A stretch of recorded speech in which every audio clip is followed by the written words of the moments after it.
Hi, hello. This is a new type of video that I have certainly not made before in the past.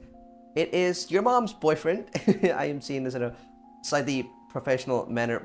Not professional. I'm saying this in a slightly calm manner because the topic I want to topic I want to talk about today is it's a bit not gaming. It's gaming related, but it's not gaming eccentric. What does that even mean? It's not a gameplay video slash one of those goofy videos that I do, right? This away? What do you mean? No, I don't want a black base. What? Let me try to explain what it is. Gaming nowadays has it's lost its passion. Yeah, that's what I want to start off with. It's lost its passion, and it's hard compared to gaming like let's say 10, 15 years ago, maybe even 20 years ago, right? I'm not even 20 and I'm talking about, oh, back in my day, in the sense that gaming compared to before has drastically changed, right? Not very often, as in, gaming used to be a niche. It used to be there would be people playing video games for fun or for, passing time or just because they genuinely enjoy it and it gets their mind off of things. It used to be sort of an escaping reality type of experience. It used to be something that people would get into and not want to get out of because it was a whole different world. The world of fiction. I mean, cyborgs, ninjas. I'm talking like a world where you can shoot guns at random civilians for flipping you off. I mean, you can't do that in real life, can you?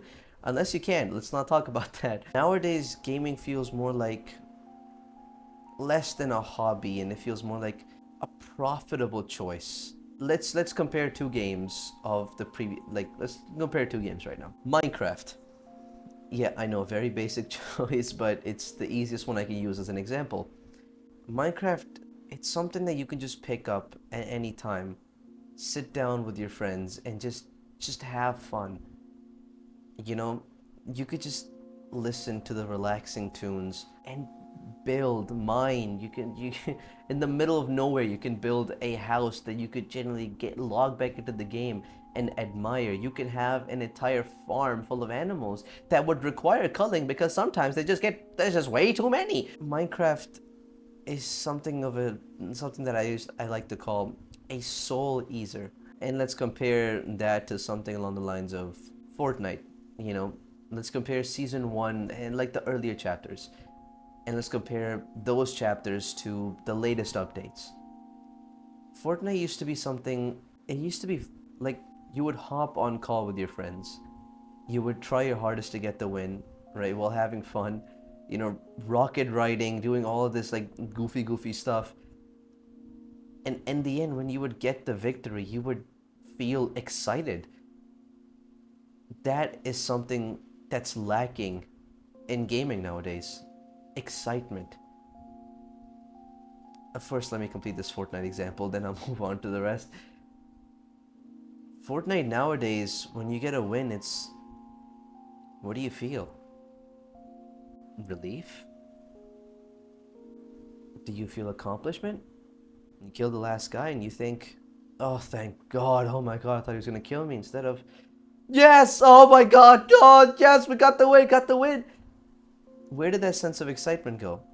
I get it, the game's been out for quite a long while, and a lot of us have grown up with the game. But age does not have to be a factor for excitement. It can't be, can it? You can't just use the excuse that because we're older, we don't get as excited as we used to. Games shouldn't care about that. You should be able to feel the same emotions as you did as a kid in a video game. Soulless cash grabs nowadays don't exert the type of feelings that you would get back when you were a kid. For example, Mafia 2. Mafia 2 was an amazing game. And originally when it came out, it was a joy to play. You know, the story, the characters. You would get engaged with the characters. You would start to relate with the characters. Of course, you're not going to relate to somebody that's a murdering machine and you know, he's in the mafia or something, but you would relate to a guy who just lost his mother in prison and he couldn't do anything about it because he got set up. And you could relate to the crying, the emotions that he felt, the defense that he would put up for his sister when he hears that she's being beaten by her husband and being neglected. The anger that you would feel as an older brother. Those type of feelings, they required real connection with the game. And the soulless cash grab like Suicide Squad, Kill the Justice League, that sully the legacy of a beloved character just for some money. I mean, Arkham Batman was a legend. I played the entirety of the Arkhamverse, and I loved the Batman in that. And they just kill him on some bench. It doesn't matter if the developers go, oh no, but that's not the real Batman. The damage has been done. You can't just attempt to bandage it up by going, oh no, but trust me. There's more to come. When the players themselves won't even be willing to see what there is to come. Back to the point that I was talking about.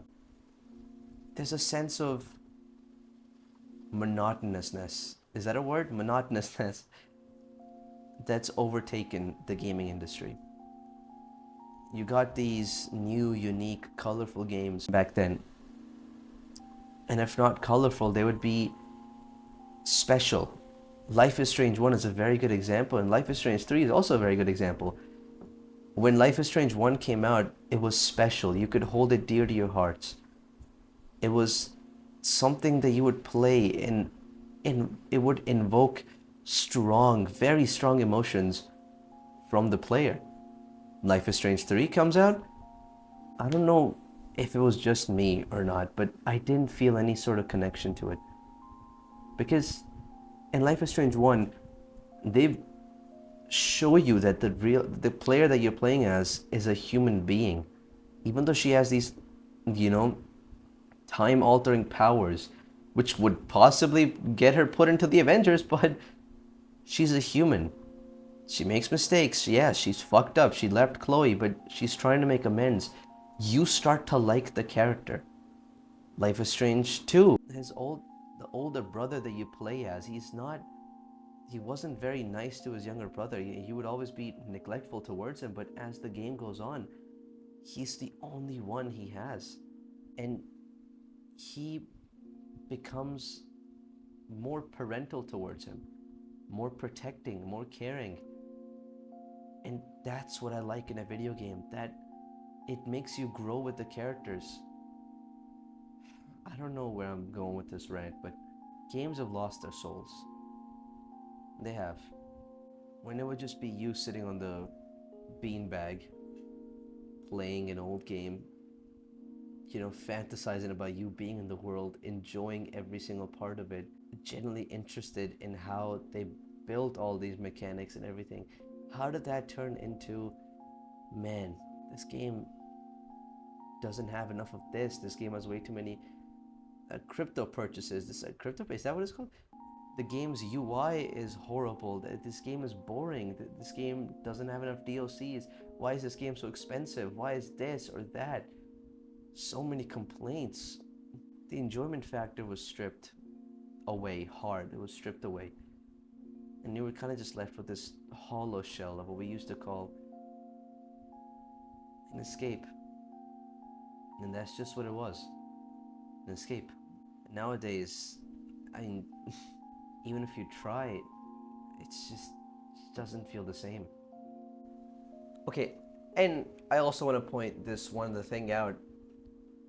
It's not, I want to like kind of shine a flashlight on small indie developers or indie games just in general that generally try their hardest to compete with AAA developers out there who are pricing their games so high for content that isn't original, isn't new, or in the sense I'll give two big examples. Okay, Forspoken. The game was dull, unoriginal, boring. The characters were not lovable at all, and the world itself wasn't even that big of a charm to save the game. Or compared to Expedition 33. It's an indie game. It's not a small indie game by any measure, but it's still an indie game. And the reason Expedition 33 does what it does so well is because the game looks like it was made of pure heart, pure ambition. I mean, the game is beautiful.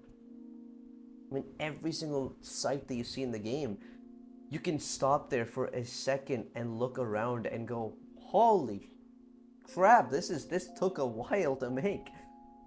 Okay, let's not just stop there. Let's talk about small indie games. Let's name a game that I've absolutely loved in the past couple of years. Katana Zero. I played that a while back, and that game to this day, Katana Zero, Gunpoint, Inside, right? These games are very, very small indie games that are amazing. They're simply, it just struck a chord in my heart, and not a lot of games tend to do that. And I just wanted to make it out there that there is still hope, for the future. There is still hope. Again, I do not know what type of video this was. It was just kind of me going off on a rant. Okay, yeah, there will be normal videos coming soon. Probably, I don't know if I'll post like right after this one. Yeah, you'll have to wait a couple years. I'll probably post after like a week, probably. It's a small chance. I'll try my hardest to. Anyways, that has been your mom's boyfriend. Should I end this rant with like an actual outro, or should I just go, alright, just thanks for listening. A word to your mother. Take care, everybody. Take care.